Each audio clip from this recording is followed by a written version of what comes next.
नमस्कार मेरे प्यारे साथी, आप सभी को स्वागत करते हैं आपके अपने परिवार ब्रांड शिक्षा यूट्यूब चैनल पे। अगर आप पहली बार इस यूट्यूब चैनल पे आए हैं मेरे प्यारे साथीगण, तो आपसे हम गुजारिश करतनी कि वीडियो को लास्ट तक देखिए, बिना स्किप किए हुए। अगर आपको वीडियो अच्छा लगे तो चैनल का सब्सक्राइब जरूर करिए लोग अपने। तो बिना समय को व्यर्थ करते हुए आज की इस वीडियो को हम लोग यहाँ पे क्या करते हैं, स्टार्ट करते हैं। आज की इस वीडियो में आपको हम जैसा कि आप लोग जान रहे हैं कि हम लोग क्या यहाँ पे क्लास 10th का फिजिक्स देख रहे हैं। साथ ही साथ हम लोग एक टारगेट बैच स्टार्ट किए हैं जो कि किसी भी कॉम्पिटिटिव एग्जाम के लिए इनफ है, जिसमें हम लोग टारगेट के थ्रू यानी एक जो हम लोग टारगेट सेट किए हुए हैं उसके थ्रू हम लोग फिजिक्स को ख़त्म कर देंगे। और आपको बताए थे कि कभी कभी आपको साइड से भी कुछ जानकारी देते रहेंगे, कुछ टॉपिक बताते रहेंगे, कुछ पढ़ाते रहेंगे, ताकि आपको लगे कि ना टीचर जो है मेहनत करने वाला है। ये चलते टीचर को सपोर्ट किया जाए, चैनल को सब्सक्राइब जरूर किया जाए। जो बता रहा है समझ में, मतलब जो टीचर बता रहा है समझ में आ रहा है तो दोस्त तक शेयर जरूर किया जाए। तो चलिए बिना समय को व्यर्थ करते हुए वीडियो को स्टार्ट करते हैं।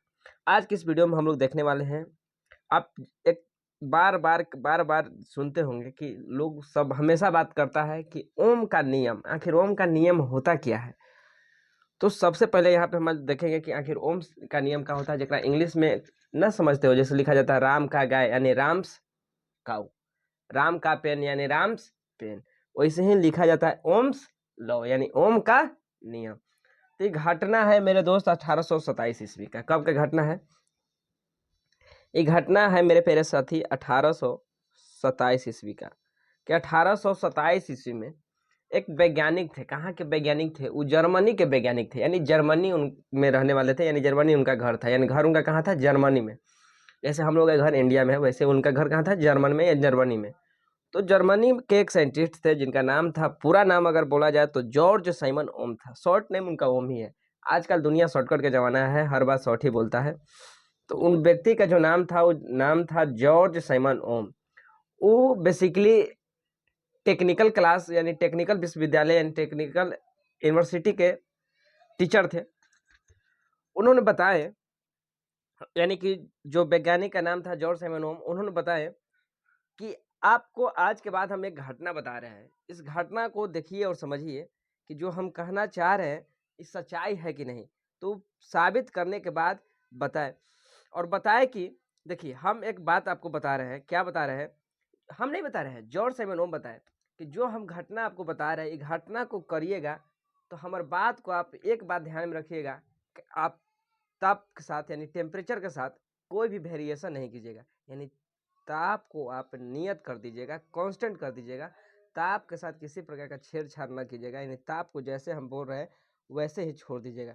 तब हमारी बात को आप आराम से कर सकते हैं। जो बात हम बोले, क्या बोले थे कि किसी चालक तार से विद्युत धारा प्रवाहित कीजिएगा तो उन दोनों सिरों के बीच, यानी मान लेते हैं कि कोई यह एक चालक तार है, तो चालक तार के दुए गो सिरा होगा, एगो यहाँ सिरा होगा, एक यहाँ सिरा होगा। तो दोनों सिरा के बीच में क्या उत्पन्न होगा? विभवांतर उत्पन्न होगा, जिसे हम लोग भी द्वारा लिखते हैं। यानी जो विभवांतर उत्पन्न होगा, जो एक में हम लोग धारा प्रवाहित करेंगे मेरे दोस्त, उसके समानुपाती होगा। यानी जो इसमें हम लोग धारा प्रवाहित किए, यानी धारा को हम लोग आई से सूचित करते हैं, यानी जो हम इसमें धारा प्रवाहित करेंगे ओकर सीधा समानुपाती होगा। कहने का सेंस है कि धारा जितना ज़्यादा आप इसमें डालिएगा उतना ही इसमें विभवांतर उत्पन्न होगा, यानी विभव में अंतर आएगा। यानी जितना धारा इसमें आप ज़्यादा डालिएगा विभवांतर उतना ही होगा। तो यही बात को जॉर्ज साइमन ओम ने 1827 ईस्वी में ही बताए थे, और बताए थे कि एक खिला को करने के लिए, यानी कि हमार जो नियम है, रूल है, रेगुलेशन है, थ्योरम है, इस बात को साबित करने के लिए आपको किसका टेम्परेचर का कांस्टेंट करना पड़ेगा, यानी टेम्परेचर के साथ किसी प्रकार का वेरिएशन नहीं करना पड़ेगा। तभी आप इस बात को कर पाइएगा, अन्यथा नहीं कर पाइएगा। जैसा कि आप जानते हैं कि जॉर्ज साइमन ओम जब वैज्ञानिक थे, उन्होंने बताया कि जब किसी चालक तार से धारा प्रवाहित कीजिएगा तो उनके सिरों के बीच जो विभवांतर उत्पन्न होगा, वो प्रवाही धारा के समानुपाती होगा, सीधा समानुपाती होगा। अभी आपको तो बताएं कि भी जो डायरेक्टली प्रोपोर्शनल टू आई होगा, जिससे हम लोग इससे हम लोग ओम से सूचित करते हैं। और ओम का सिंबल कुछ इस तरीके का होता है। आप पैंट में देखे होंगे, पैंट में दर्जी लोग हुक लगाता है, और हम लोग भी जब एक बार दर्जी लगा देता है तो उसको हम लोग घर पे अपना हुक लगाते रहते हैं। कुछ इसी शेप का होता है, जिसे हम लोग ओम कहते हैं, यानी इसे ओम द्वारा सूचित किया जाता है। देखिए आपको एक चालक तार दिखाई दे रहा होगा, यानी वायर दिखाई दे रहा होगा। चालक तार वही जो हम अपने घर में लगाते हैं बल्ब बांधने के लिए, पंखा चलाने के लिए, टीवी चलने के लिए। तो एक दोनों सिरा आपको दिखाई दे रहा है। कैसा सिरा दिखाई दे रहा है, आप गौर से समझिए। एक सिरा यहाँ पे दिखाई दे रहा है, दूसरा सिरा यहाँ दिखाई दे रहा है। इसमें जितना आप धारा प्रवाहित कीजिएगा, यानी जितना आप इसमें धारा दीजिएगा, वो सीधा समानुपाती होगा विभवांतर के, यानी जितना ज़्यादा धारा उतना ज़्यादा विभवांतर। बस इसी बात को जॉर्ज साइमन ओम ने बताए थे। साथ ही साथ बताए कि देखिए, हम आपको अभी बताएं कि भी जो होता है वो डायरेक्टली प्रोपोर्शनल टू आई होता है। क्या बताए कि भी होता है जो डायरेक्टली प्रोपोर्शनल टू आई होता है, मतलब डायरेक्टली प्रोपोर्शनल होता है सीधा समानुपाती। अगर भी का मान बढ़ेगा तो जाहिर सी बात है कि एकरा में आई का मान बढ़ा होगा, तभी भी का मान बढ़ा है। अगर आई का मान बढ़ाइएगा तो भी का मान बढ़ेगा, यानी दोनों एक दूसरे पर डिपेंड। अगर एक मर जाएगा तो दूसरा जिंदा नहीं रहेगा। एकदम इतना प्यार करता है, इतना इश्क करता है बाबू दोनों, इतना इश्क करता है दोनों, एक दूसरे के बिना नहीं रहेगा। यानी आई बढ़ेगा तो एकदम फिक्स बात है कि भी बढ़ेगा, और भी बढ़ गया तो आप बता सकते हैं कि एकरा में धारा का मान जो है बढ़ा होगा, तभी भी बढ़ा है। यानी एगो मर गया तब बताइएगा कि दूसरा मर गया तभी पहला मरा है। और अगर दूसरा माने एकदम हंसी खुशी है तब सीधा कहिएगा कि एक दोस्तवा हंसी खुशी में है तभी बहुत ज़्यादा हंसी खुशी में है। कहने का सेंस एकदम एक दूसरे पर अपना डिपेंड करता है कि अगर एक का मान अगर अगर अगर एक का मान आप बढ़ा दिए तो दूसरा का मान बढ़ जाएगा। अगर एक का मान बढ़ा है तो दूसरा का मान जाहिर सी बात है कि बढ़ा होगा। इस बात को देखने के लिए आपको क्या करना पड़ेगा, टेम्परेचर को कांस्टेंट करना पड़ेगा। तो हम यहाँ पे आपको दिख ना रहा है कि आर एक एक्स्ट्रा आ गया है। तो आपको पीछे भी बताए थे कल या परसों क्लास में कि देखिए इस सिंबल को हम लोग कहते हैं डायरेक्टली का सिंबल, यानी सीधा समानुपाती का सिंबल है। डायरेक्टली प्रोपोर्शनल तो सीधा समानुपाती का सिंबल है। इससे हम लोग बताए थे कि 100 से समानुपाती होता है। आपको यहाँ पे दिख रहा है 100 से समानुपाती होता है, और 100 से साली होता है। तो लोग साली के ले के साथ नहीं घूम सकता है, क्यों? क्योंकि वाइफ झगड़ा करेगी। तो इस चलते समानुपाती के साइन को हम लोग बार बार हटाते हैं, और सीधा ओकर साथ ही जो राशि रहता है, यानी जो वर्ड सेंटेंस कुछ भी रहता है, वो कहता है कि हमको इस सिंबल को हटा दो, एक बदले हमरा कुछ देगा वो हम सह लेंगे, लेकिन एक ना सहेंगे। तो ओकर बदले समानुपाती के बदले यहाँ पे हम लोग आर दे दिए। जो आर है वो एक नियत राशि है, जेका हम लोग प्रतिरोध कहते हैं, रेजिस्टेंस कह देते हैं।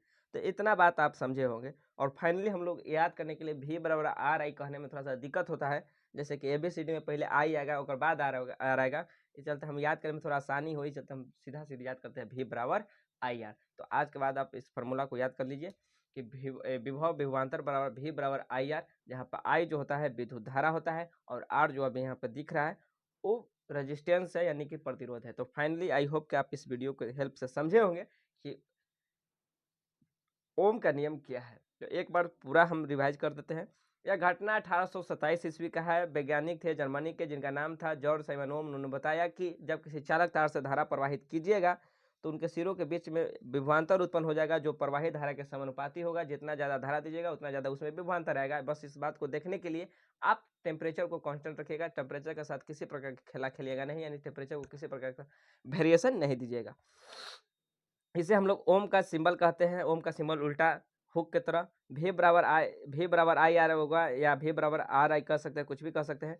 क्योंकि जब दोनों एक दूसरे के साथ गुना में है तो आप 2 गुना 3 लिखिए तभी 6 होगा, और 3 गुना 2 लिखिए तभी 6 होगा। तो आई होप कि आप इस बात को समझ पाए होंगे। तो चलिए मिलते हैं नेक्स्ट वीडियो में। अगर आपको वीडियो अच्छा लगा है मेरे प्यारे साथी